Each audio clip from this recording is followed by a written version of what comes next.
And once again. One, two, three, four cans. No, there are five of them. Which one can Oh you yeah, name? yeah. Okay, yeah, yeah. Five. Okay. Yeah. Do one. Okay, just a thing. Um, Yeah. are they all inspired by the cultures and by places, by cities? No, not really. They are mostly places and not culture, but like specific things. Okay. It's also depending on what the beer is, how it tastes, Okay. and what is the best word that or idea that we can come up with. We always try to give like a playful names.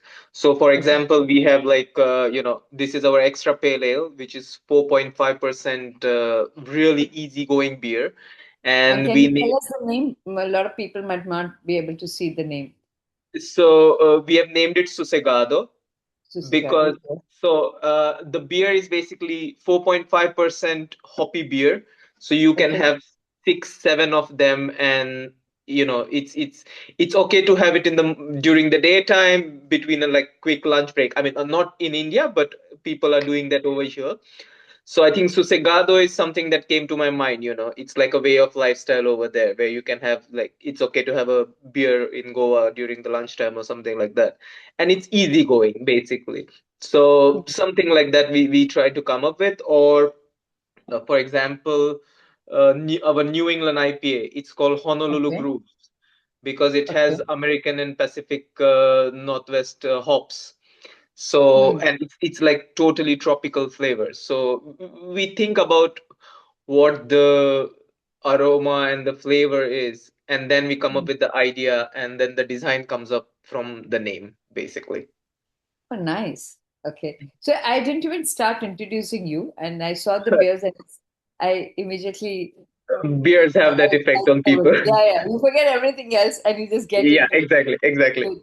that. So, thank you so much, Sanat. And You're welcome.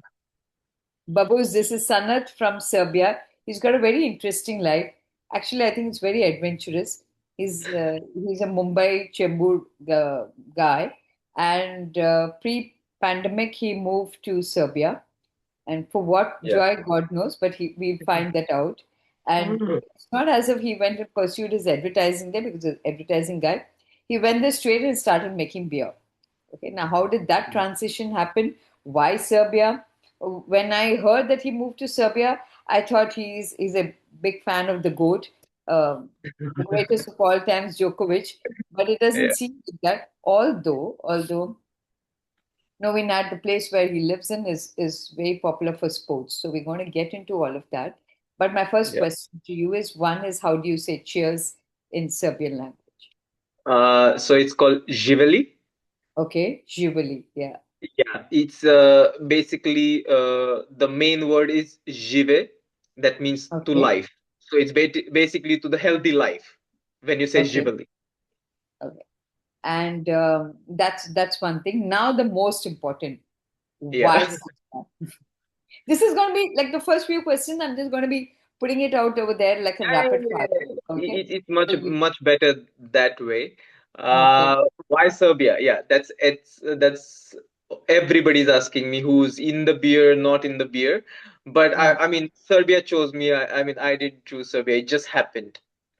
okay. I used to backpack across Europe, like different countries and all that. And 2018, I was in Serbia, and I really liked the country and the people. And I think what I realized was even back then, the craft beer scene in Serbia was much more vibrant in terms of styles. Hmm. Because if you take like Central Europe, they are more traditional, like the Czechs and the Germans and the Belgians. They have their own styles, and it's almost like a religion for them, and they will stick to only those styles, and they will Hmm. not be that diverse. But when I came to Serbia, I realized like oh, there is a great pale ale, there is a great stout, there is a great lager. So it was much diverse, and yeah, one thing led to another, and I ended up here. So speaking about diversity, I was reading about Serbia. I've never Mhm. read so much about its geography as much as I did in the last few days. So it's Okay. a landlocked country. Yes. It's in the southeast and central Europe, It's located called like Balkans. So Balkans. Yeah, yes, Balkans. yeah, yeah, Southeast Europe. Yes, and it borders around Hungary, Bulgaria, Romania, Croatia, then Correct. Bosnia, and it shares a border with Albania as well, and Yes. Herzegovina. I mean, there's lots happening. So Correct. it got me to think, where Hmm. does beer fit in all this? The culture of beer, and also the flavors of beer. So, is it very centric to the place that you are living in, or is it also these cultures also are influencing it? Is it a confluence? I think in terms of craft beer, as a beer as a drink, it's part of Hmm. culture. Uh, Okay. it's part of European culture. Doesn't matter Western, South, Southern, Northern. I mean, if you remove, let's say, few regions of Spain, Italy, and like half of France, Yeah. majority it's either beer or brandy, depending on the weather. In the colder times, it's brandy, fruit brandy, which is called rakia, and it has same different names in different part of Europe, but that's a brandy culture during the winter, and during the summer or rest of the year that's beer culture. So that's generic to the entire Europe. In terms of Balkan and let's say Serbia, I think that for the craft beer, it's much more that is coming from the West, because that wave has come from West, and it's not originated in this part of Europe, let's say. Hmm. They had a history of, your normal macro lager, Hmm. watered down thing, but they don't have a culture as to Germans or Czechs have, like, they have their own style, and those styles are originated from those places. There's nothing such like that over here. But what I realized was, compared to other places in Europe, Serbia embraced all the different types of craft beers, and not only like, one style and that's it, or one or two styles. That's about it. So yeah, in terms of craft beer scene in Serbia, that's why I say it's much more diverse, because people are, I mean, in terms of brewers also brewing different styles and acing them, and also Hmm. people are interested in trying different types of beers, basically. You are a Indian in Serbia. So, if you had to take one beer from India there and Okay. the rules, which one would it be? Ah, I'm not sure. I honestly haven't tried that many beers in India, but I would tell. From a nostalgia point of view, where like when you were here in India and till your college days, I'm sure there's a favorite that you'd want to take there. You will not believe, I never used to drink. The hopeless, the beer I, that you say. I never Hopeless used with to. lots of hops in it.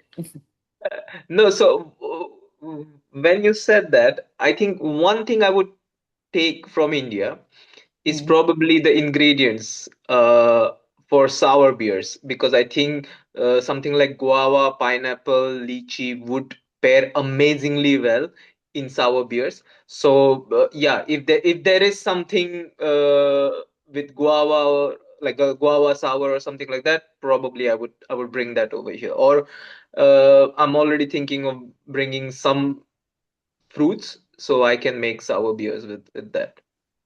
Okay. And if there's one beer that you think Indians need to have from Serbia, which one would be a beer or ingredients?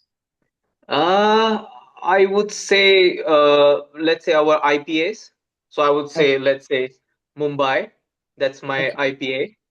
Huh. That's something I think people should have it in India, because we are Okay. much more IPA focused, and maybe some sours, because we have lots of berries over here.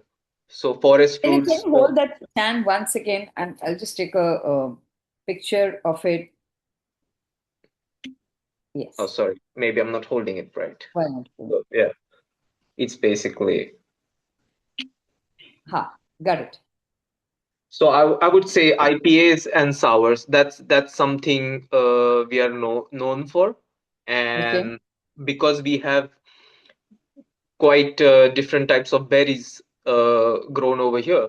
So yeah, I would say those two. And I think sours would be even more better in Indian weather because they are like light in alcohol and much more tart and fruity. So I think that that's something would pair well in India. Now, to end this segment, which is the fast round, uh, Hmm. so when we had our first introduction, you mentioned that Serbia is a country which loves sports. Everyone plays sports. Yeah, yeah. Some, It's a part of culture, you can say. yeah, like for us, the way for Indians, cricket is, I guess, Yeah, on the same lines, it's sports over there. So, yeah. which sports do people play the most there? And if you had to dedicate a beer to that sport, which one would it be? I think people play basketball the most. Okay. And with Jokic and the current crop of people in NBA, it's even Hmm. more. It's growing even more. It's like having watching Sachin Tendulkar play. For them, it Ah. is like that. Although he's not living over here, he's Hmm. from Serbia, and yeah, they're really good in basketball. So I would say that sport that's something that's played most. And in Okay. terms of beer to pair with, I would go for something like New England IPA because if you see, uh, Serbian basketball style, it's not just about dunks, but it's much more tricky. It's much more Hmm. about tricks and quick moves. So I would say something like New England IPA because you don't know what you're gonna get. You get an aroma of certain fruits, but the taste is totally different. So I would say New England IPAs. New England IPA. Fantastic. So we've done with the first session, and I'm Mm-hmm. going to take a little break because someone's come at the door. It's Sure, sure, sure. India evening time, and I invariably understand. people are uninvited. So just give me 2 minutes. I'll finish this. I'm putting this on a pause. I'm back. Hey, Yes. yes, Okay, yes. let's go back in time now, Sanat. And I'm Sure. back also. Let's go back in time. Uh, Okay. Tell me about your professional background in advertising before you started your Soul So, City Brewing company. yeah, so I started my career in advertising. I Okay. started with Low Lintas, then I Okay. was in Rediffusion YNR, and Hmm. then I ended up in JWT, J. Walter Thompson. Okay. Yeah, total of, Creative. sorry? Creative. No, client servicing. Sciences. Okay. And did Uh, you handle any beer brands? no, no. I, I mean, that time the beer was nowhere near in my headspace. But yeah, Okay. it was fun time. I was really passionate about that. So I think total of 6.5 years I did advertising, different brands, got to learn a lot about branding and marketing and all that. Hmm. And then I joined my father's business, like my family business, which is Hmm. totally different. Yeah, from advertising, did that for 3 years, and then Serbia happened to me, and I fell into craft beer. So all the time when you were in advertising, were you drinking? Were you drinking beer? No, So I'm still trying to figure out, and I'm going to keep asking you, sure. where and when did beer come into the picture? So, I mean, like I said, when I was working and all that, I was not drinking at all. But when I Huh, used to travel, when I used to huh, backpack, I would huh. just go and visit the breweries and just to see, what it is and ask people questions and, try to meet the head brewers and ask questions like, why is this, that, and that, why is it like this? Why is it like that? And I used to Hmm. eat their heads. Okay. Uh, and yeah, because I mean, I did advertising because it was creative and I really wanted to do something similar, but of course I can't write, I can't draw. uh, so I think in craft beer I found that creative thing that I can express or that I can something that I can create, because Huh. it's pretty much the same. I don't need to make the same beer twice if I don't decide to. uh, Correct. Also with the same ingredients I can just tweak few things and get the totally different flavor, like using the same colors but just mix them differently and you're going to have a different outcome. So something like that. And I was always thinking about, trying to find something. Like, I did not wanted to do business in advertising. Okay. But yeah, I think that those two things clicked, craft beer and the creative part of it, and that's basically how I fell into craft beer. Okay. And then you decided to start your own brewery. And before I get into the challenges and what you faced to set up something in a foreign country, I wanted Yeah, to know, like, typically from like me also being an advertising person who's yeah. spent like 30 odd years till 2010 in corporate advertising. Um, Mhm, how did the name come up? Where did the idea come from to have something craft beers and mhm. the name more importantly like the Soul City Brewing? Because it's I Yeah. think it's got a lighthouse or something like that as a logo. It's not a lighthouse. Oh, So we have a fort in the city. it's a Across fort. the Okay. Yeah, across the river there is a fort, and the Okay. fort has a very famous clock tower Ah, nice. where Okay. where the minute hand is smaller, and the other, like the hour hand, is It's the bigger. reverse. Yeah, Huh. yeah, it's reverse. And that, even during the World War II, this was the only fort that was not destroyed. Oh, okay. Nice. Nice. Yeah, Oh, and lately it's famous because one of the biggest electronic music festival happens in the fort, on top of the fort. okay. So it's quite famous, and it's a symbol of the city. So we just took Does your the beer get served at the music festival? no, unfortunately not, because Heineken has the contract with them, and we are not allowed to go anywhere near, not even sell it on the road or something like that. Oh my So God. yeah, Okay. yeah, like Commercial you can, beers and the muscle power. yeah, I mean, you can, if even if you're drinking it, anything else apart from Heineken, you need to throw it before entering the festival. Oh, what are you saying? Okay. Yeah. Wow. So, Nice. yeah, I will just shed some light on the name basically. So Yeah. Soul City, it's basically has two meanings. One is the city that I fell in love with, and I decided to move my life like totally and start from scratch over here. That's Mm, one part of Soul City. Second one is, at least my try is that every beer that I make will not only for the taste buds but also, you know satisfy your soul. When I say that, if you ever had something amazing, let's say amazing ice cream, mm, that's not only for taste buds, but you're going to remember that. yeah. So we are trying to create beers, at least that's our try, that when you try our IPA or our sour, and next time when you have something good, you're going to be like, oh, I remember this amazing IPA or sour I had. And that's why Mm. the Soul City. That's the soul part of the Soul City. Soul part of it, and soul always has memories. Yes, exactly. So Huh? that's where that's the those are the two main ideas behind the name. Behind. Um, you moved to Serbia, and I'm sure you faced a lot of challenges. And you Hmm. moved a little before the pandemic, from what I believe. So, Yeah. what were the biggest challenges? I'm not talking only from a beer perspective, but someone who's come from India. And see, we as Indians are more familiar in terms of migrating to UK, to US, or say Southeast Yeah. Asia, Dubai, Yeah. those kind of places. But Serbia is, it's not often that you hear someone doing that. I think the only person I've heard in my life is you, Hmm. nobody else. Okay. So, Yeah. and this I'm asking you, so for people who also migrate to other people and who want to start a new life and want to start probably something in beer too, what are Hmm. the challenges that you faced in the initial years? Well, I mean, firstly, I came 20 days before Corona and Corona lockdown. So, yeah, I landed here on 10th of Feb, 17 March, everything was shut. So I was Okay. in a country where I don't speak language, I don't know anything. I have like one or two friends, Huh. and the Corona hits. So, first 2.5 years were like literally gone, Mm, waste, mm, however you want to put it.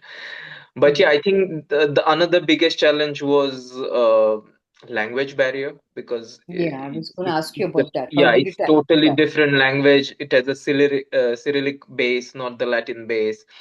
And apart from the big cities, it's quite difficult to you know talk to people. I mean, younger people you can talk to, but little bit middle age or older people, it's really difficult. And also, to get the understanding of the legalities and the taxation, that is one part of like the business part of it, but also to understand how the market works, because every market, see, the beer is a subjective thing, and the Mm, taste is changing, and taste preferences are different in different countries. So I think to understand that, or try to understand as soon as possible, is something really important, because that's not going to be the same in for any two different countries. They It might have some overlapping similarities, but majority wise it will be different. So that, and then how does the trade behaves, and what are the norms, and what is considered, okay, not okay, and all those things. So mm, yeah, I mean, uh, I when I decided that I'm gonna do this, I was doing extensive research and try to get as much as a theoretical idea as I could. So mm. that kind of helped. But yeah, you only realize once you've, put your both feet into it, and then you discover new and new things. So you just need to be flexible, and ready for surprises. Absolutely. So from the time you landed, which was like 10 days before the pandemic, Yeah. to the day you started your brewery, what was the time period? What was the difference? Uh, I think around 1.5 year. That's it? Yeah, 1.5, two You just years. started Because the brewery after 1.5 years of moving to Serbia. yeah, so till 2021st January couldn't do anything, absolutely Correct. nothing. Okay. Uh, and I started with a small tap room kind of a place. And then I started. So that was always an idea to have something small where I can get immediate responses from the local people, Mm. for the beers. And then we started brewing like one beer. And yeah, I think first beer was brewed in 1.5 year after I moved here. And then, Not bad. yeah, I think to 2022, mid 2022, we started going in trade, not only in my bar, but not only in the tap room, but also in the trade. And by 2023, end of 2023, we realized that beers are much more in the trade. So then I closed the tap That's room, that. and yeah, just focusing on the trade. So that was approximate timeline. How did But people accept your beers, one? And secondly, an Indian making brewing beer there. Did you have, yeah. was there any kind of, I have to say the word racism, is there any kind of discrimination, racism, or it's just a love for beer actually just brings people together See, firstly, without, whenever you bring anybody beer, no, yeah, I don't think so. He's looking at if you're white, black, or yellow. He's yeah. just like, oh, somebody bought me beer. That's it. That's That's it. the That's first. That's the first thing. But I don't. People over here are really nice, and I have never felt any racism or something like that. And when you tell them you're from India, they are mm, really excited about India, and because I think historically we have good ties with guys. Yeah, yeah. ex-Yugoslavia, which is now Serbia and other countries. So yeah, I think there was no problem as such. In terms of beer taste and all that, I always try to put my spin on the beers, like Mm, what I think I should bring new to the market. mm. So yeah, it was there were few tweaks and changes that were recommended by the regulars at the tap room, which was Okay. I think it actually fast tracked our progress, because by 2023 we were ready with the beers that are uh, liked and appreciated by the wider audience. I think that was the case, because every batch I was getting immediate response, and I could change those things in the next batch. So that, I think that's something that was actually fast tracked, and we could roll out so many beers in, like, matter of 2.5 years. That's probably because, as you said, that initially you did a lot of research.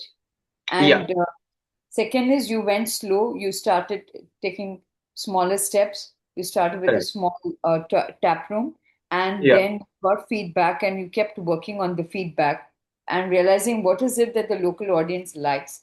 And then you started tweaking your recipes as well. So Yes. that kind of helped you to get into the bigger game very easily. Yeah, I mean, I mean, I always had a idea that the quality of the beer and the flavor has to be the paramount. So there was no compromise on that. And I remember Yes. Yeah. every batch I would get response, and not only people the response, but even my idea, like, oh no, this was not in my head, and it did not come the way in the glass. It did not come in the way I wanted in my head to be. Yeah. So I would make like 1 gram changes here, or like 1 or 2 degrees changes and all that. And uh, till the time I am totally satisfied, like, okay, this is it. So yeah, like for example, for Mumbai, I spent 6 months tweaking before we launched Wow. outside my bar. So yeah, I think September we did the first batch with totally different hops. I think Yeah. only 2 or 3 hops are the same from the starting. Hmm. And yeah, I think we rolled it in October or November of that year. So it was multiple batches, change the hop, change the placement of the hops and the dosage and everything and all those things. Why? I mean, I'm very curious to know about Mumbai because I'm also from there. Why Mhm. did it take you 6 months? Maybe because Mumbai as a city is that diverse, therefore your beer recipe and the flavors also needed to be that diverse at the same time. There's some kind of harmony, hops harmony that you need to recreate. Is that the reason why it took you so long, or is it just Mm, that you're being very too critical about it because you're so passionate about Mumbai? I think there were multiple things. Firstly, if you want to create brand in Serbia, you need to have IPA, a great IPA. You can't have a good IPA, okay IPA, you're not gonna stand. You're gonna make your brand on the back of your IPA. That's what you're known for. Either IPA or maybe a pale ale or something like that, but it's IPA dominant market. So if you want to enter and sustain and stand, you need to have a great IPA. So that was like from the trade point of view. Hmm. Second thing, if a guy from India is making a IPA named Mumbai, it better be damn good. Yeah, yeah, absolutely. You better Yeah, not go wrong there. They exactly. put you to not even to Mumbai, they put you to somewhere else. Exactly. So that was the second thing. And I think sometime it happens that, for example, for sour and the lager, uh, Yeah. we haven't like first test batch and we were okay with that. We still did the second test batch and then rolled the same recipe. We haven't changed anything. So I think sometime it happens that, some beers are more complex to make, and it's basically what idea you have it on the paper, does that come through in the glass Does it without come? you Yeah, has to. compromising it. Hmm. So that's the reason. And I mean, to be honest, Mumbai is also the beer that has most different amount of hops, different types of hops in one beer for us. So yeah, I think probably because of that it took some time. Hmm. And also another part that it I couldn't launch something that, oh, now this is good, I can launch it. No, it had to be like really really good to go You to the need to market. be really perfect with it. Yeah, I have thrown down the beer or not launched it if I'm not happy with it. So that is something non-negotiable for me. Hmm. It has to be like really really good. Nice. And since you're in Serbia, I want to ask you, what is the one big difference that you see in the Serbia beer scene, or Hmm. maybe because you are into craft beers, so I've related to craft beers, as Hmm. when you compare it with India? What is the one very big difference that you see? If you had to start, if suppose if I had to tell you that whatever you're doing right now and however Yeah. your journey has been in Serbia with the craft beer, you think you would have been able to pull it off in India, or was it easier for you to do it in Serbia? Uh, it was easier in terms of taxation and the government norms and all that part. It was easier. but at the same time it's much more difficult for me to get into the market because I don't speak like local language, and to connect with the bar owners and the cafe owners and all that, so that part is difficult. uh, I think the biggest difference I would have to have was would have been probably the beer line, like the lineup of the beer. In Mm. India, if you see any craft beer, like I said, over here, the hops are dominating the market, and you need to be really good with the hop utilization, and the creation of flavors is based on the hops. Let's say 90%. Mm. It's a hops game. uh, Also, here people are much more open to trying different things. Like in the summer, it's the sours is your go-to thing. Last few years, at least. So I think in India it's different, because any brand that I see, it's much more traditional. Let's say beer styles. So let's say your blondes and your singles and doubles from Belgium, or Belgium wit beers, or German Mm. Hefeweizens and Marzens and the lagers and the Helles and the Pilsners and all those things. I Yeah. think those styles are much more prevalent in India. So if you Brilliant. see Yeah. a Yeah. beer lineup of, let's say, few breweries in India versus beer lineup of breweries in Europe, or like, let's say Serbia, and if you just Mm. put next to each other, you will see the glaring difference, that how many lagers, or the traditional beer styles are there in Indian breweries Yeah. versus over here. Like here, you need to have a lager. That's always going to be a cash cow, but that's just one lager and you're done with it. And you better make a good lager over there, because globally, any market, if you sell 1 liter of IPA, you're going to sell 2 to 3 liters of lager. That's Love it. given, basically. Yes. So I think that's the biggest difference, I would say. That's the biggest one. And in Yeah. terms of trends, what is trending right now in Serbia? Like, do they stick to their styles and they're not someone who will keep experimenting? Like for instance, in India, the Hmm. local flavors a lot, or the seasonal fruits or spices, or Yeah. the other ones. People experiment a lot and they trend. So suppose when it's summers, then there's mango that is there. Then during Hmm. winters, you will have strawberries and raspberries. People do that.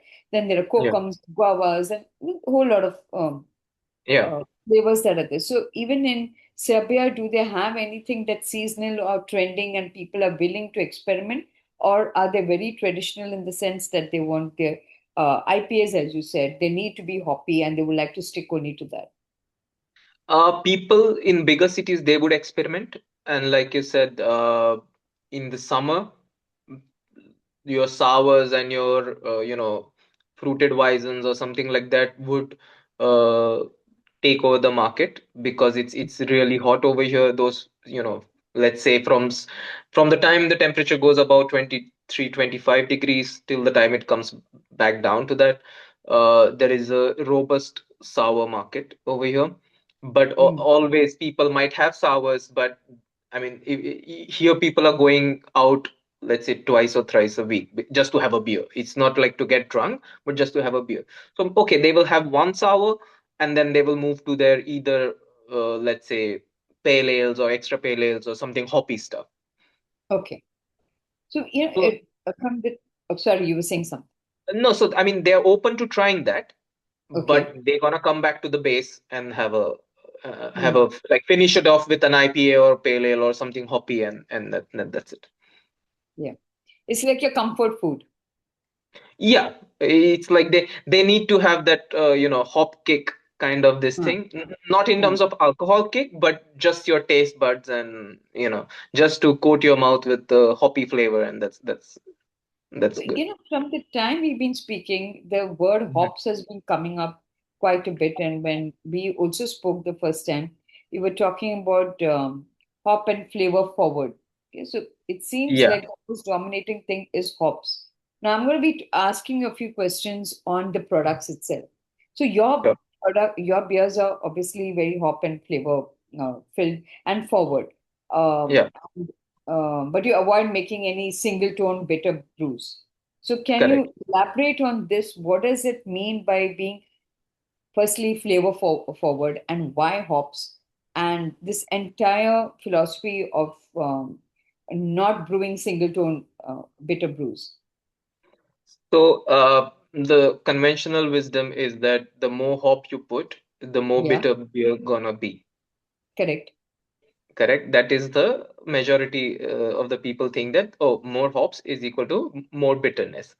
But actually, we the use of hop can be in so many different ways.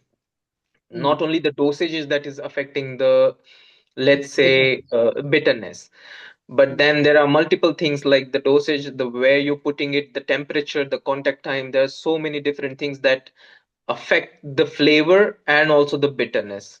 So that's where for past few years we have, really tried to be best at that.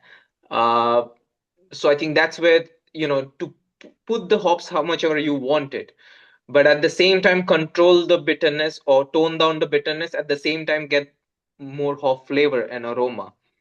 I think Mm. that's where the philosophy is. That's at the heart of the philosophy. So if I just give you an example, so we have a Mm. 6.5% IPA, and Okay. we have 4.5% extra pale ale, which is even lighter than the lager, and there is Ah, only 1 gram difference in the dosage of the oh, hops. wow. Okay. But this is like you're not gonna feel any hop bitterness, but you're gonna be hit with the aroma and the taste and at the back end. Even Mm. for the IPAs, it's not that bitter. You would say it's a little bit modern IPA. I would call it compared to the what's going on in the market, because the focus was never on the bitterness. So again, the temperature, the dosage, the contact time, those three things we play extensively with, uh, Mm. just to just to make sure that we get exactly what we want. Okay. So the next question is something that you kind of answered. My next question was you currently have 8 beers, Hmm. including 5 of them, I believe, are code brands. One is Yeah, seasonal and yeah, two exclusive bar collaborations that you've got. And correct. is there something that you want to add on it? More, I would like to ask you more on the Hmm. bar collaborations that you mentioned earlier, when we spoke the first time. Yeah. So, what's that about? And when you say seasonal, what do you Mhm. mean by seasonal? Which one would it be? So I'll take the seasonal part first. So we have a New England Pale Ale, which is a 5.1% New England Pale Ale, basically. Okay. But we put that only during the spring and the summer. We don't do that the whole year, because we have this one, which is a lighter pale ale, which is throughout the year, and we have lager also. So we don't want three lighter beers. And now with the sour, that would be the fourth light beer. So during the summer, we have four light beers and two strong beers. Okay. Whereas slowly we will. Right now we have only one seasonal beer, but then Mm. next year we will add one more sour, and then in the winter we will add a double IPA. So Okay. then those will be like switch on and switch off as per the weather, because the person who's going for reaching out for, let's say, IPA or New England IPA during the Hmm. winter, the same Huh. person is reaching out for extra pale ale or sour during the summer or spring time.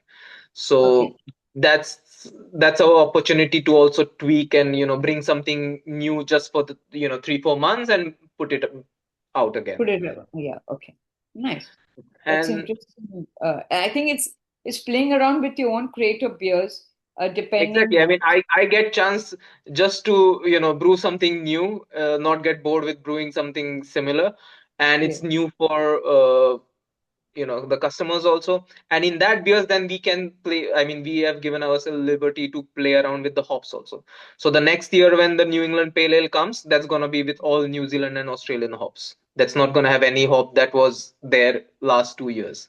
last year. So yeah, that's something we can play around with. Same with the sours, we will do. So we will have jamba juice all the time. it's Hmm. it's during winter also it's available. But then what we will make next summer, that will be just like one off. We will just make it for enough for 2-3 months, and that's it. It's over, it's over. It's not gonna come back till next season, something like A that. limited edition. Yeah. Hmm. So I think that gives us creative freedom. And when you get chances to brew more beers, you actually educate yourself also that you need to. That's true. Yeah, you can just you want to keep on experimenting, and then you realize that Exactly. what's working, what's not working, and then plus depending on the season, the audience, and what they're looking for, Yeah, the mood just changes according to what you want to brew as. exactly. Exactly. So that's the thing. Like for example, not it's too late for this winter, but for next winter we would like to have three strong beers and maybe only two, lighter beers. Lighter So beers. yeah, so something like that. Those are the plans for future, but that's the philosophy that I like to play with, like in because that allows me to brew different things, get market reaction, and it's up to Mm. me that if I have to keep it or put it off. Like for example, when I made sour, I thought Mm. only summer and spring, and that's Yeah. it. But it was received so well that I have to brew it even now that it's 2-3 degrees over here, because I don't know why, but people are still drinking it. So I'm like, okay, fine, I don't have a problem. Why not? Yeah. Yeah, why not? Why uh, not? so so something like, so when you make it, you have something in your head, but eventually market will dictate if you have to keep it all the time, or okay, never brew it again, or whatever it is. So Mm. that's the That's seasonal part the of the thing. that's also the charm of brewing craft beers. You know, Exactly. because you can keep changing. You have the liberty Yeah. because once Yeah. you're in a commercial setup, then you don't have that kind of a luxury. Yes, the luxury is in a lot of other ways because your mass production and your Yeah. regular investments and all of that. But yeah, at least from a craft point of view and the art and what your personal passion is, it totally satisfies a person as a brewer Yeah, and I to the mean, customer. yeah, it's good for the customers. It's good for the industry because then you're bringing new and new stuff. You're broadening the taste palette of people, and it's good for people like me who are in it because of the passion to create different flavors, and not Hmm. just okay, this beer is working, and just shove it down people's throat as much as you can, and that's Yeah, about it. So I think majority of people who are getting into this industry are focused on creating different flavors, and I think that's where the collaboration part also comes with the bars, because that's like a free license. Somebody's telling me, hey, make me a new beer, and I already know that he wants it, so I just need to sit just need with to make those.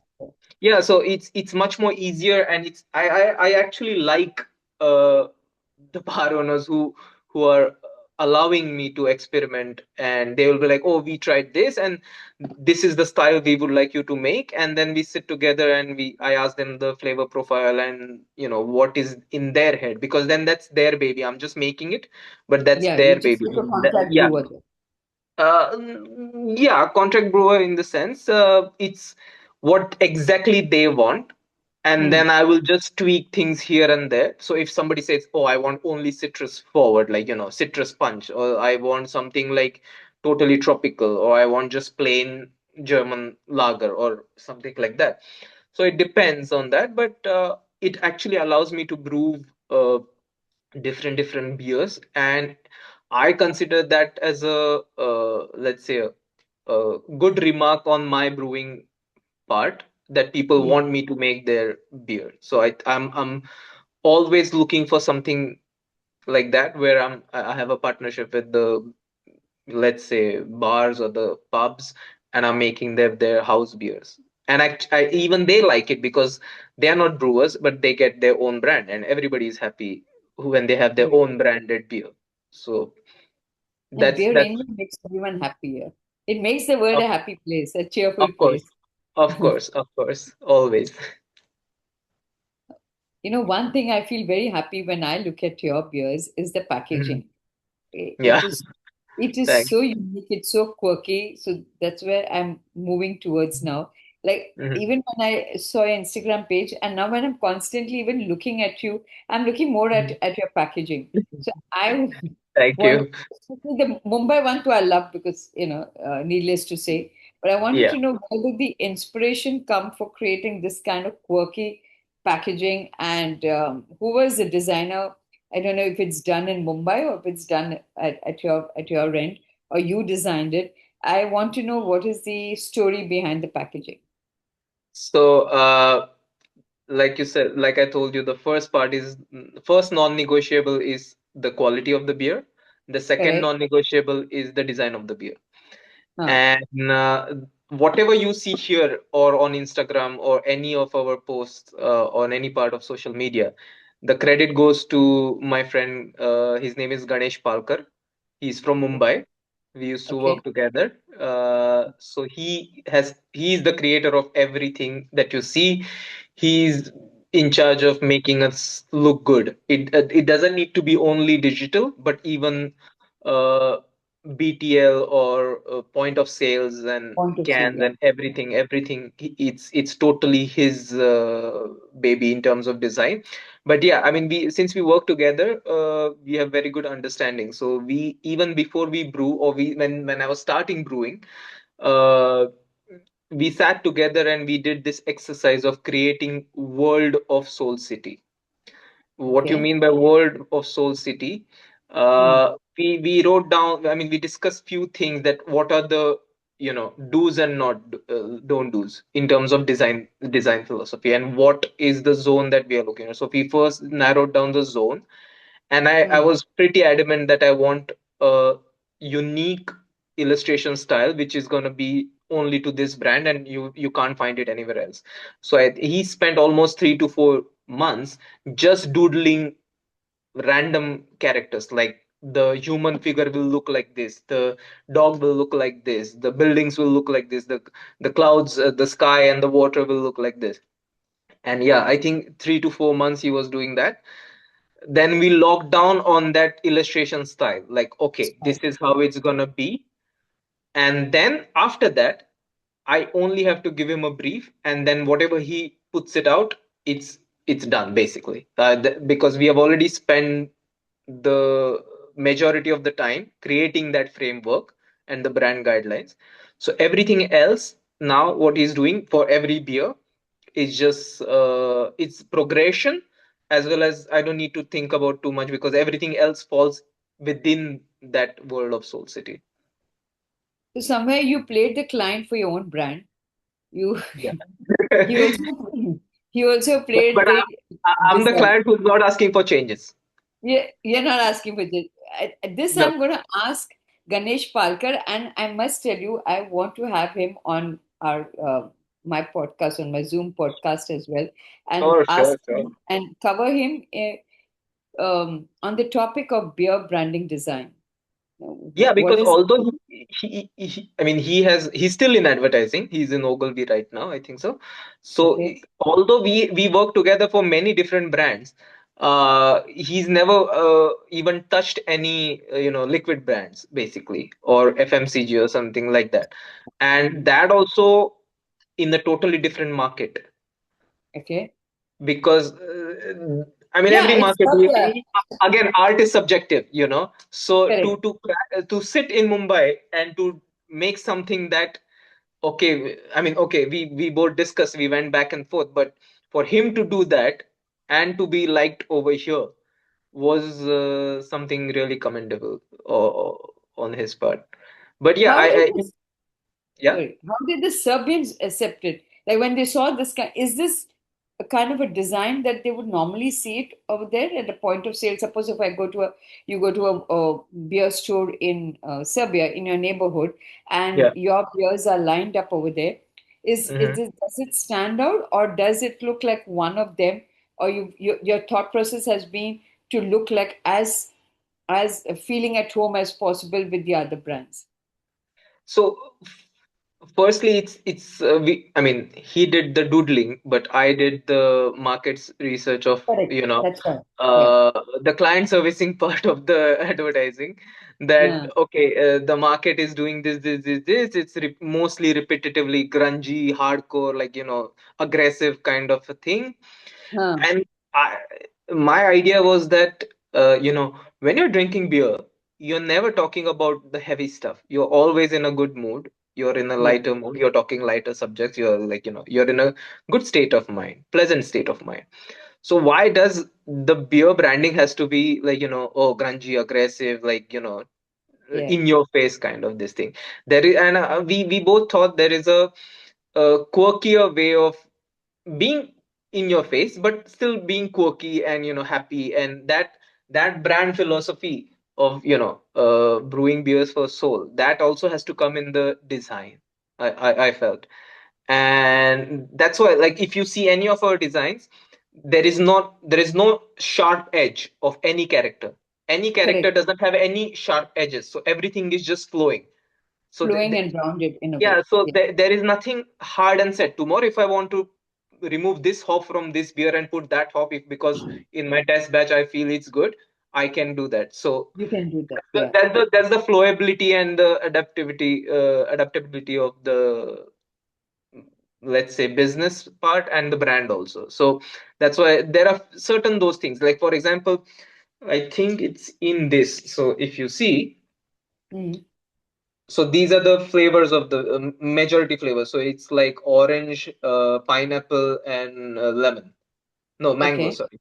So Okay. we have this thing that creative liberty, that a non-living thing can be turned into a living thing. Absolutely. So And that's again tying up to the brand Soul City. So giving soul to the non-living things. non-living things. Yeah. I like So the philosophy. Plus the fact that, I always say, and this is what I cover in my advertising and branding course within the craft beer school, is that when you don't drink beer by tasting it, you first drink it with your eyes. The moment exactly. you see it on the shelf or wherever it is there, you first see the packaging and you say, yes, I want to drink this. And Yeah, that's I what mean, yeah, if 100%, if if as a brewery, if you're majority in the trade and not having yeah. your own bars or own tap rooms, you need Huh. to be like, if somebody's who's walking in who doesn't have any point of reference to your Yeah. beers or like any beers, he's just gonna be like, oh, this one looks cool, I'll just pick this up, you know Correct. Yeah. so that's your first interaction, or your brand interaction, or your beer interaction with that person, is just like, catching his eye, and then he's gonna only then he's gonna try your beers, and he will like it, he will not like it, that's the secondary part.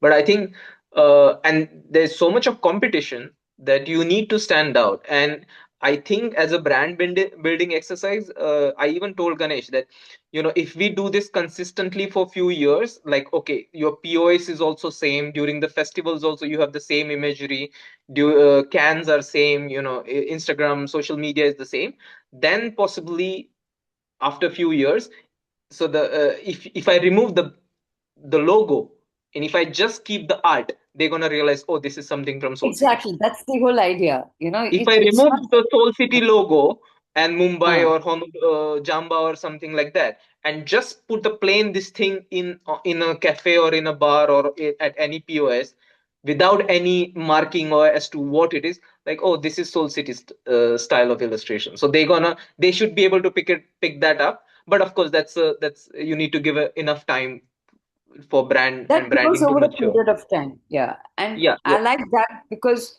you're giving your brand also the time to mature and grow, especially exactly. in a time when we are all looking at instant gratification and we want everything to be accepted overnight and become a success. Yeah, It is important that brands don't, they're like babies. They just don't become what they yeah, are overnight. yeah, You yeah, have to absolutely. nurture them, you have to nourish them. And I Yeah. like the fact that that's so advertising to say that tomorrow when you cover the logo or you remove the logo, one should still recognize saying, yes, that's Soul City. Yeah, I mean, that was the whole point behind doing that World of Soul City and spending so many months doing doodling. That Yeah. we come up with something that is unique and that's gonna last, and that's gonna evolve with the as the brand evolves. Otherwise, you can just make any random design and just smack it on Exactly, the yeah. pen. It doesn't take brains to do that. Yeah. For everything else, just Canva. Yeah, exactly. No, and that's why I was very specific with him that he's a really good illustrator, and I was like, no, you're gonna illustrate, and our design is gonna be illustration heavy. So Please give me his number and his contact details. I will. I'm going to get him on my on my and podcast. and we are so specific about it. There have been times that I have delayed the launch of the beer because the design wasn't ready. It So makes sense. Yeah. there is no rushing. I give him like 1.5 month. As soon as when we are doing test batches, if we feel like okay, this test batch is 90% on the point and we can go in the bigger system, give him the brief, and then by the time the beer is ready, the design is ready. Absolutely. Because, I was yesterday itself, I was listening to some podcast and saying the success of your brand is not the product first. It is your marketing. First think how are you going to market it? How are you going Yeah, to be seen out there? Once you've cracked that, then in your parallel, you're working on your product. It's not that, you just, that's not going to come into the picture. But you yeah. need to first market and advertising, branding, positioning. I think that itself puts you out there saying that people will already wait for you, even if you do a small batch, and that's your test market right out there. Yeah. And Yeah, then I absolutely. just I can't mean, get my eyes off the cans. Oh, yeah, the biggest not let's not say success, but the biggest lessons. gratification is no biggest gratification is that people are keeping the cans even after Yeah. drinking at their home. Yeah, that's the whole. See, that's recall. That's creating a Or brand actually. so we have festivals during the spring and spring, summer, autumn. When the Hmm. weather is good, we have lots of festivals like night markets and all that. And over there, so we have like every beer has a 8 centimeter round sticker. Okay. And people, and if the festival is crowded, you by 10 o'clock, it starts at 6 o'clock. By 10 o'clock, you see people walking around with like Mumbai or Jamba Juice like Oh, stickers on their yes. on their Yeah. t-shirts or whatever they're wearing, and that's just free publicity. Yeah. Yeah. That's marketing. Yeah. That's Yeah. guerrilla marketing, whatever you call it. You just like walking around people. You are an ambassador by just walking the talk. Simple. And there would be time like okay, there is a group of people coming and they're just Hmm. ordering like let's say 2 3 beers, but if there are Hmm. 6 people, all 6 of them are taking each and every sticker, even if they're Wow. not drinking the beer. They'll be like, oh, Huh. this is for the laptop, or even if there's somebody's drinking beer, they will take two, one for the laptop, one for the I mean just to put it immediately on the chest or something like that. And I was like, okay, we are doing something right at least You over here. cracked it. Yeah. Again, I think it will still take 3 4 years for it to be this thing. But yeah, when you combine unique identity with enough Yeah. exposure and enough time, I think that is a good starting point for establishing the brand. I think Through our entire conversation, the maximum amount of time we spent talking about was about the brand and packaging and design. we have spent that much time on each and every packaging. Like each packaging is a 2 month, 1.5 2 month uh, time period done back and forth on the story and everything and all that. And if you see, uh, it's everything is storytelling. So we have a small stories within each, let's say, packaging. So each Yeah. packaging, it's not just one thing. Like it's one beer, but it's different things that are going around. Yeah. So But it's like beer says different things to you. The same beer says different things to you at different points of time, of depending on course, your and mood. Yeah. also we in our brewing philosophy we have this thing that the aroma should not match the taste. It's always every sip at every Mm. different temperature the beer is, it should give you different flavor. Different flavors. Yes. Yeah. So as people are admiring those flavors, I also want them to, when they have the can in the hand, they're I want them to admire the can also that way. So that was a, I mean, everything from the starting till now has been a conscious decision, and that's what we have been following. So I think it will help in long term. No, no. When I meant we spend the maximum time on the packaging and the branding. It's like even Mhm. when we spoke like true advertising people. Yeah, Immediately your exactly. lights lit up and you want to keep talking about that. But I'm Exactly. going to bring you back to what I'm Sure. going to be discussing next. Is considering we are a craft beer school. And Hmm. I want to ask you more about now about education. What, Yeah. how does your land perceive beer education? Are there any academies? Are people pursuing any educational careers, enrolling themselves into educational institutes, beer institutes? I'm talking about. What is the scope? What is the scene out there? Mhm. So, I mean, there is a food technology as a graduation, basically, in like a local educational system. So, Yeah. in that food technology, in the final year, or I think final 2 years, Hmm. you need to decide you want to be a chef or you want to be a brewing or distilling major or something like that. So that's Yeah. basically like a food technologist thing. But after that, most of them are just home brewers. Trial and error, brewing every weekend. If you see the majority of the guys who are in this industry, they are home brewers. So they are self-taught. Some of them are food technologists who are self-taught, but most of the brewery guys are self-taught, and then they are just keeping one food technologist to make it on the bigger system, so they don't need to Okay. do every time, and he knows the water chemistry and all those things and all that. But recipe creation is mostly home brewers. Home brewer. But if at Yeah. all, because we are a craft beer school, that's the reason I'm asking this question. Um, Hmm. is there an opportunity or a need for anyone to acquire some beer education? Is there something that craft beer school can look at your land and say, yes, we can offer these courses? Do you think there's a scope for it? I think there is always in this kind of field there's always need to learn more. Hmm. So yeah, I think there would be a need for uh, some part of brewing. You don't need to cover whole, but some specific parts of brewing and the beer industry. I think there is definitely a need. Uh, Okay. in Serbia, I think even in India, it's much more needed. Yeah, in I, India is a lot, yeah. yeah, yeah, Which yeah, they're doing already. yeah.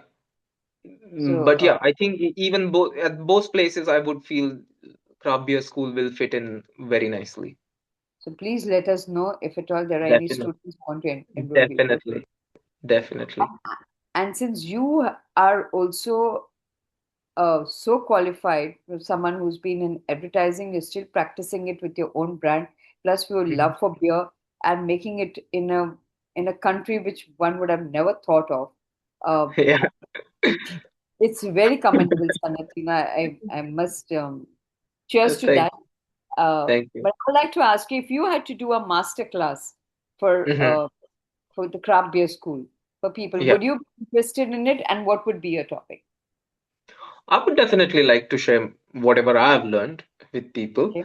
No doubt about that. I think in terms of brewing, I would take hop utilization, hop pairing, hop utilization, how to select hops, uh, how many hops is good to have, and how we decide which hop goes at what part of brewing. I think that is also important. Just because some hop is really good, you can't just put that on the hot side, but you need Mhm. to see the parameters of the hops like the alpha acid, beta acids, and cohumulin level and mycelium level and all those things. So I think I would be interested in taking something that is hop utilization and how you decide and how you pair uh, Okay. hops. We have this three hop strategy that we majority wise try to use it in each beer. Mhm. That's why I said like I never do single flavored like a one tone beer. I think. Sanat, there's one very important call that is coming. Can I Sure, just sure, take sure. a one second? Sorry, Sanat. Hey, no problem.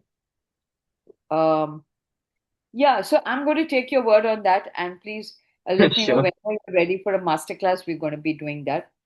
We've sure. come to the almost the end of our session. We have this thing that is called like the beer and everything. Okay, Hmm. which Sorry, that we use pardon. where it means that we see beer in everything in life. Uh-huh. Okay. It's like saying that when you see a very cheerful person, very an extrovert, uh, Hmm. very light-hearted person, we say that's a beer kind of a person. So for Yeah. you, what is your very big beer moment in life? And you said this is so beer for me, Mm, I would say playing football. playing football. Okay. Yeah. So more I would, happy than playing football. that that's my the most happiest place in the world Happiest when I'm place. yeah when I'm Okay. playing football. And the last one being okay. Would you know what is Djokovic's favorite beer? I think his diet is so strict. I don't think Uh, so. He drinks a- any kind of beer. I don't think so. Certainly not when he's playing because I've read little bit about his diet and how he changed his diet and everything. And now currently, his diet is so strict. I don't think so. He's doing anything apart there's no from. place for beer there. I think it's just vegetable smoothies. That's it. I don't think so. There is any beer. Maybe that's the reason where he is today. Exactly. And the last one before we sign up, it's the one for the road. Sure. After a very long day at your Soul City Brewing, what's Mhm. your favorite beer style to unwind with? And what would you eat? What are your food pairings?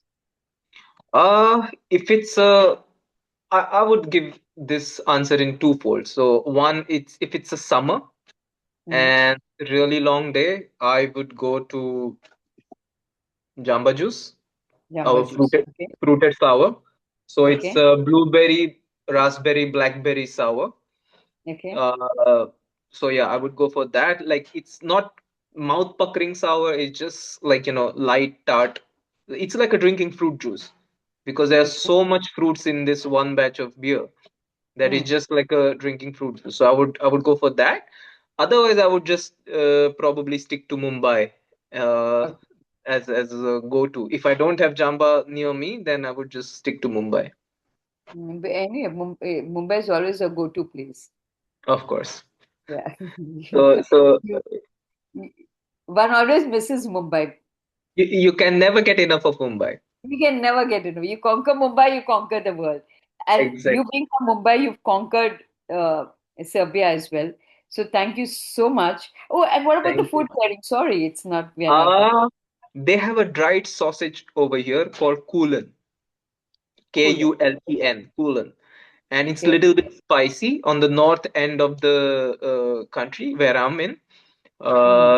Uh, they are making with that Hungarian paprika, like the chili. Oh, okay. Uh, and yeah, I would go for Kulan and Mumbai. Any Indian dishes, or do people over there try Indian food? There are a few Indian restaurants. So yeah, and they are doing good. So I believe people are interested in Indian food.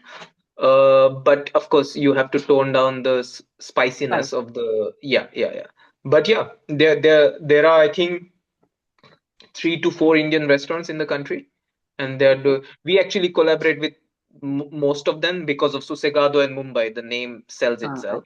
that was the reason why I asked you. Yeah. So I think apart from one, every Indian restaurant has Mumbai and Susegado as Okay. their offering. But yeah, if people are interested in Indian food. It's just that you need to tone it down because they can't take as much of spice as we can. But yeah, apart from that, they're interested in Indian food, Indian culture, everything. I think they're interested. Nice. That feels very. All of a sudden, Deshbhakt jag utha. And Sanat, do you have any questions to ask me? You're most welcome to do that too. Um, I would ask you, how would you define Indian craft beer market as?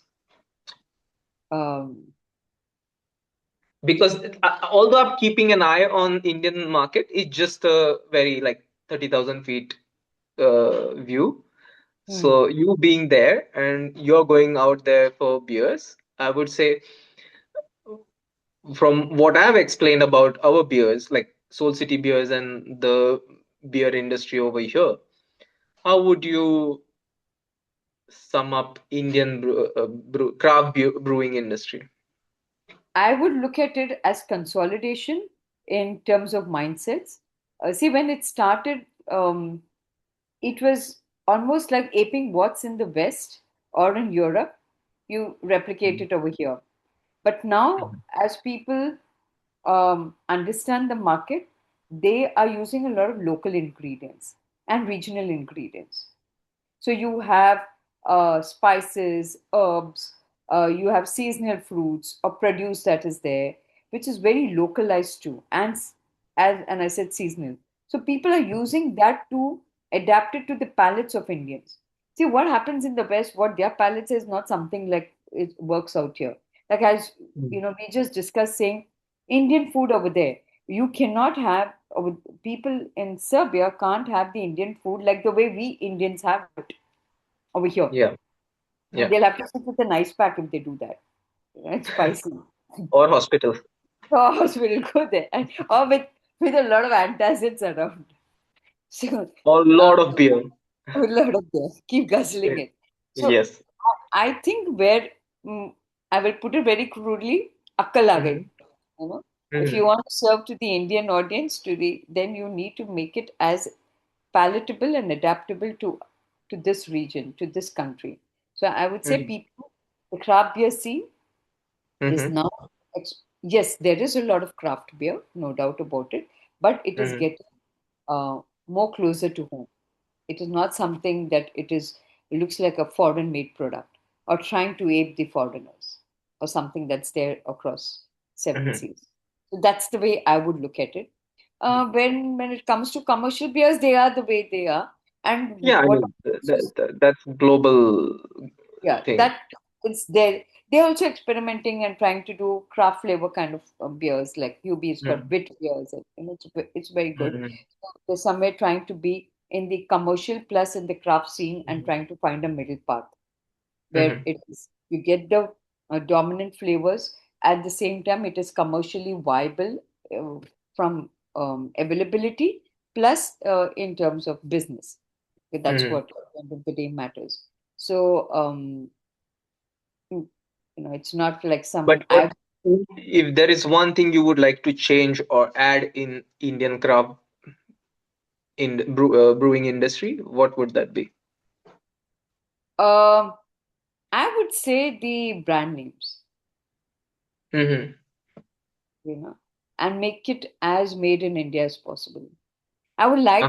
like it to be not looking Western. I not Hmm. sounding Western.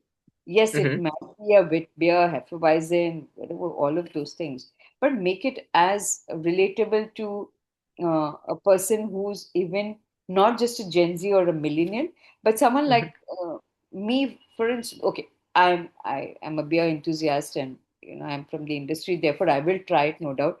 But it should not be intimidating to anyone who wants to try Yeah, it. Someone who's in their yeah, 40s or 50s, or make it cool for them to just try it.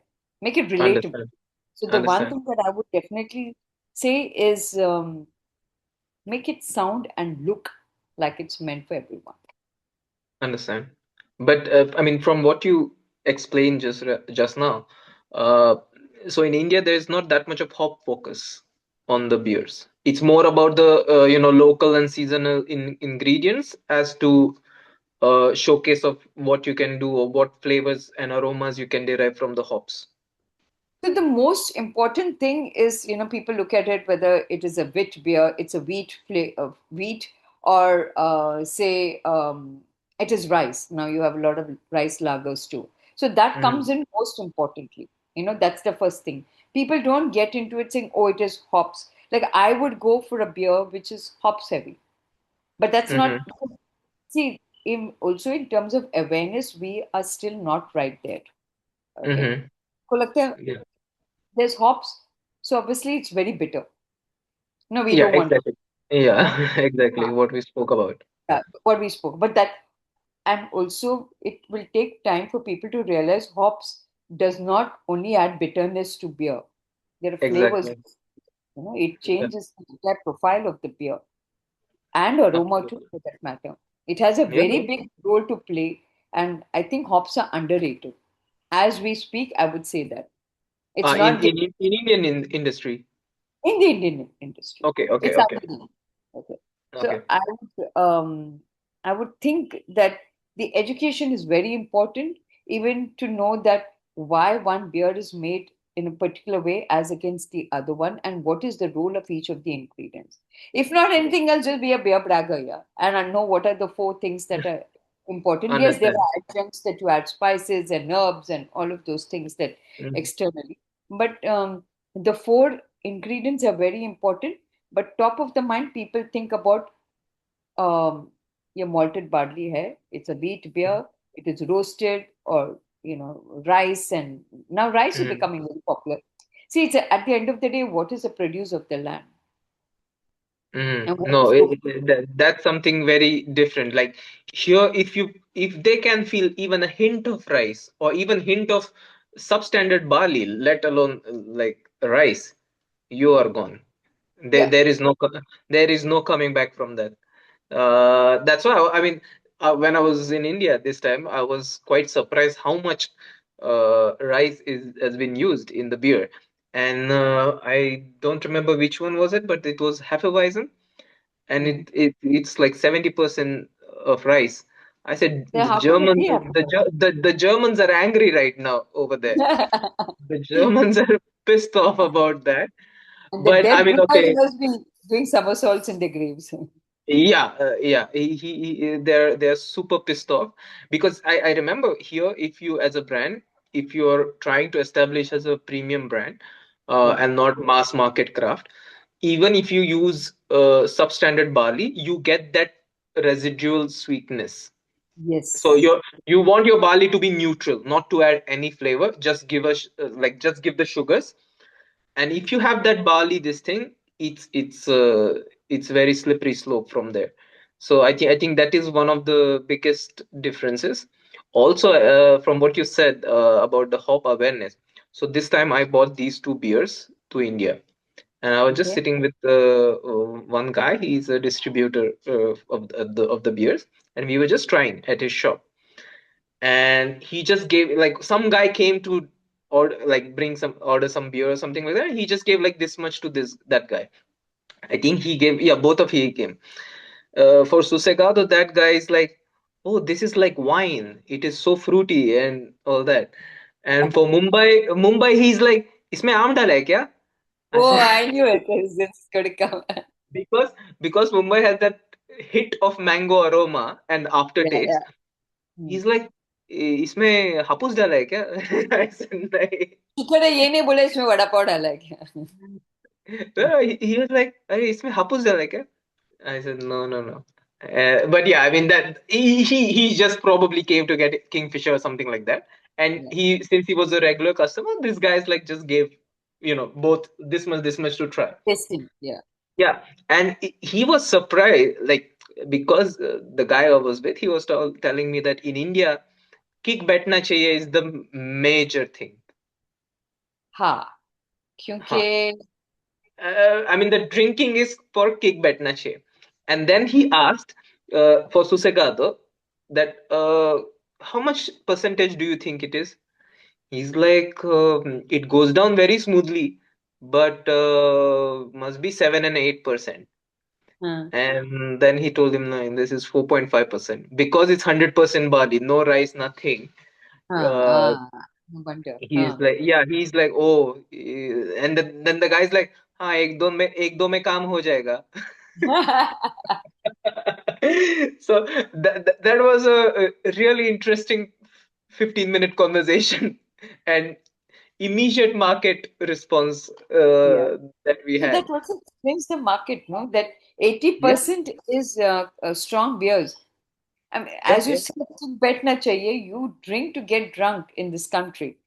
yeah, It yeah, has to be value for money. Boss, 4.5% alcohol, it is an expensive drink. Okay. So yeah. obviously it has to be, you have to give me more value for my money that I've put in out there. So people will go in for stronger beers. And that's 80%. So when we're talking about craft beers and the audience that is there, you can imagine then where do they stand in the line. So you have strong beers, then you have your commercial light beers, and then then comes the craft beers which are in the microbreweries. Then comes the ones that like the canned ones that you get. So it's Distribution. yeah, the funnel is gets so thinner and thinner at the end. But having said that, I would say Mhm. that people are there's a market for each and every kind of a beer and style of beer. Uh, Mhm. there is a market for this too, and non-alcoholic beers too, because people want to, millennials, and they don't want to waste their lives by just drinking it away one evening and literally being non-functional the next day. Mhm. So people are Yeah. trying non-alcoholic as well. And yeah, so one thing I know, we are extending our time, but I would like to just ask you, since your beers are so hop driven, um, Mhm. what is the market for hops, sparkling water, or just plain hops water in Serbia, which is Uh, so normally, uh, like a rule of thumb, yeah, uh, let's say Serbian or Eastern European market is 10 years behind UK market, which uh, is 5 years behind US market. okay, So, I mean, if you think hops, that's where, or New England IPAs or whatever styles, they're coming from US, then crossing the pond to UK, and then so on and so forth. So I think we are still a little bit far behind because then here people are drinking beer as an enjoyment, not to get high or something like that. But then mm. if hop water comes at that price point, then they will be like, oh, but why would I go for this when I can have the beer, or With when I can the have alcohol. yeah, flavored vodka or brandies and all those things. So not sure how much it would be, but I think in India it would be much more because you know drinking is still frowned upon a little bit. So if you want that hoppy flavor, if you're a beer enthusiast, or if you like that hop flavor and aroma, and if you can give that without much of alcohol, I think that's something would be much more beneficial for Indian market, I believe. But I'm not sure because you said hops itself are not showcased till now in India. Yeah. Hmm. So probably it's still, let's As a say, standalone, also, it would be difficult to market it. yeah, like हाँ ये flavour पाने के लिए इतना पैसा क्यों दूं मैं? Uh, correct. Similar thing would happen here. Like, no, but I Correct. want my hops. If I'm getting hops with the alcohol, Alcohol, why then would I? uh, Yeah, why one would I stone, just two have birds. hops? Yeah, why would I just have sparkling water with hops? I would just, because, like I said, in Europe there is a cafe and pub culture. People are going out drinking at least twice a week, and they are not going every time to गई हाँ भाई twin होने तक घर पे नहीं आएगा. They are just going, having one beer, meeting friend for, like how you meet for chai, they are just meeting for beer, talking about random stuff, coming back home. That's it. Yeah, One that's or two beers. It's not like you're just sitting on a session and just not getting up till the time you can't get up. true. So the drinking culture and the pattern is a little bit different. Here, especially the craft drinkers, they are not drinking to get drunk or to get a buzz. They are drinking to explore the flavors, and they're drinking because they like something flavorful. So I think that's the gist of it. So, Sanat, thank you so much for being Thank you on for having me. the podcast and spoken a lot about the craft beer school and beer education, and a lot about Mumbai and branding. But one thing you Yes, need to promise me, whenever you're coming next, you need to get me these beers. Okay. definitely, And I'm going to definitely. taste the cans even after I finish drinking the beers. Uh, I hope so. no, no, it's going to be part of my home decor.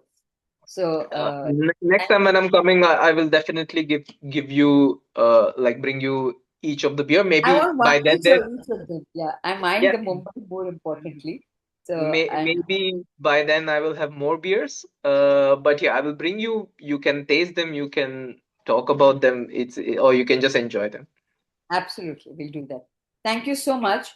And Thank you. once this recording is done, I'm also going to be sharing it with you, and Sure, you can showcase it. I'll put it on YouTube, and I'll give you the link, and you can show it to the world. sure, And sure. once again, say cheers in Serbia. What is it called? Zjavili. Jivali. Jivali, Jivali, Jivali. So Jivali to you and cheers from Mumbai. Cheers. See you Thank you. soon. See ya. Bye. Bye Bye. bye.